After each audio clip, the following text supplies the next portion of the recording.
अमीर जेठानी और गरीब देवरानी की दिवाली। देख लेना, इस बार की भी दिवाली प्रतियोगिता मैं ही जीतूंगी। देखो मेरे पास कितनी महंगी महंगी सजावट का सामान है, और कुछ लोग तो सिर्फ हमारे महंगे सामान को ही देखते ही रह जाएंगे। दरअसल ये सब पूनम अपनी गरीब देवरानी काव्या को सुनाती है। शायद दीदी को ये नहीं पता कि ये त्योहार केवल सजावट का त्योहार नहीं है, बल्कि दिल की पवित्रता और परिवार के प्यार का है। खैर, कोई नहीं, दीदी को जो कहना है कहती रहे। मैं भी प्रतियोगिता जीतने की पूरी कोशिश करूंगी। दरअसल गांव में हर साल एक प्रतियोगिता होती है, जिसमें इस बार खूबसूरत घर की सजावट करने वाले को इनाम मिलेगा। अगले दिन पूनम, ये घर इतना सुंदर सजाया है, इस बार भी तुम्हारी जीत पक्की है। जीत तो मेरी ही होगी, इसमें कोई शक नहीं। आखिर इतना महंगा सजावट का सामान खरीदने की पूरे गांव में किसी की हैसियत नहीं। हाँ, देखो, मैं भी सजावट का सामान लेकर आया हूं। इसमें बहुत सारी लाइट और दिए हैं। ये सारे प्रोडक्ट मैंने चीन और जापान से मंगवाए हैं। ये सब सामान तो काव्या सपने में भी नहीं सोच सकती। तुम्हारी जीत पक्की है। आपने बिल्कुल ठीक कहा। गरीब लोगों को तो इस कंपटीशन में उतरना ही नहीं चाहिए था। दोस्तों, किशोर और दिव्यांश दोनों भाई थे। माँ बाप ने मरने से पहले दोनों भाइयों को बराबर की प्रॉपर्टी बांट दी थी, पर दिव्यांश ने धोखे से किशोर की सारी प्रॉपर्टी हड़प ली है और किशोर ने गरीब लड़की से ही शादी करी। काव्या, हमारे पास पैसे तो नहीं है, पर दिल से कोशिश करेंगे। मैं दिए बना लेता हूँ। हाँ तो ठीक है ना, आप दिए बनाइए मत। हमारे पास पिछले साल के दिए हैं, मैं उन पे कलर कर दूंगी। और हाँ, रंग बिरंगे कागज भी हैं, जिससे हम झालर बना लेंगे। थोड़े बहुत मुझे आते हैं झालर बनाने। तो फिर चलो काव्या, हमारे पास जो भी सामान पड़ा है, हम उसी से घर की सजावट का सामान तैयार करते हैं। माँ लक्ष्मी को इस बात से कोई फर्क नहीं पड़ता कि किसने ज्यादा खर्च किया है। हाँ, आपने सही कहा। माता लक्ष्मी को इस बात से कोई फर्क नहीं पड़ता कि किसने ज्यादा पैसे खर्च किए हैं और किसने कम। लेकिन जज आने वाले हैं, उन्हें तो फर्क पड़ता होगा ना। वो तो यही देखेंगे ना कि किसने ज्यादा खर्च किया है और किसका घर बेहतर सजा हुआ है। और पूनम दीदी ने इतनी महंगी महंगी चीजों से घर को सजाया है, मुझे तो लगता है हम हार जाएंगे। काव्या, अगर हम कंपटीशन हार जाएंगे तो क्या हुआ, पर हम कोशिश भी ना करें, ये तो गलत बात है ना। हाँ, आप कह तो सही रहे हैं। चलो अब जल्दी से उठो, सजावट की तैयारी करते हैं। जी, आपकी बात सुनकर तो मेरे अंदर भी कॉन्फिडेंस आ गया है। चलिए, अब हम दोनों मिलकर अपने घर को सजाते हैं। काव्या और किशोर ने मिलकर अपने घर को सजाना शुरू कर दिया। उन्होंने रंग बिरंगे कागज से झालर बनाई थी और दिए को पेंट कर दिया, जिससे दिया और भी सुंदर लगने लगे। घर के बाहर काव्या ने अनाज से बहुत खूबसूरत रंगोली बनाई। अरे काव्या, कितनी सुंदर रंगोली बनाई है। तुम्हारे हाथों में तो जादू है।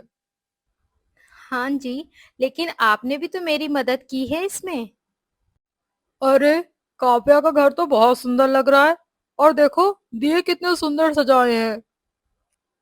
हाँ भाई साहब, मैंने तो खुद देखा है। दोनों पति पत्नी बड़ी मेहनत से घर को पुराने सामानों से सजा रहे हैं। और देखो, मेहनत और लगन से किया हुआ काम हमेशा अलग दिखता है। पूनम जब गांव वालों को काव्या के घर की सजावट करते सुनती है, और जब वह काव्या का घर इतना सुंदर सजा हुआ देखती है, तो वह जल उठती है। मैंने अपने घर को सजाने में लाखों रुपए खर्च किए हैं, फिर भी ये गांव वाले काव्या के घर की सजावट की तारीफ कर रहे हैं। ये गांव वाले भिखमंगे हैं, इन्हें गरीब के घर की ही सजावट अच्छी लगेगी।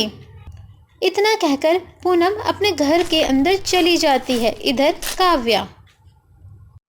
मैं पूरी कोशिश करूंगी कि पूनम दीदी मुझे हरा ना सके, ताकि गांव के गरीब लोग जो पार्टिसिपेट करने से डरते हैं उन्हें भी पार्टिसिपेट करने की हिम्मत मिले। जरूरी नहीं है जो अमीर ही होते हैं वही जीतेंगे। हाँ काव्या, हमने अपनी तरफ से पूरी मेहनत की है और हमारे हिसाब से हमने बहुत अच्छा घर सजाया है। इधर पूनम महंगे महंगे चीजों से घर सजाती है। पूनम सभी पेपर की बनी झालर तोड़कर जला देती है और रंगोली पे पानी डाल देती है। और अगली सुबह हे भगवान, ये सब किसने किया? हे भगवान, ये सब किसने किसने किया ये सब? काव्या, ये सब क्या हो गया? किशोर, हमारी सारी मेहनत बर्बाद हो गई। ये सब किसने किया काव्या? एक मौका मिला था आगे बढ़ने का, वो भी सब चला गया। मुझे तो ये समझ नहीं आ रहा कि ये सब किसने किया होगा। पर ये सब बात करने का कोई फायदा नहीं है।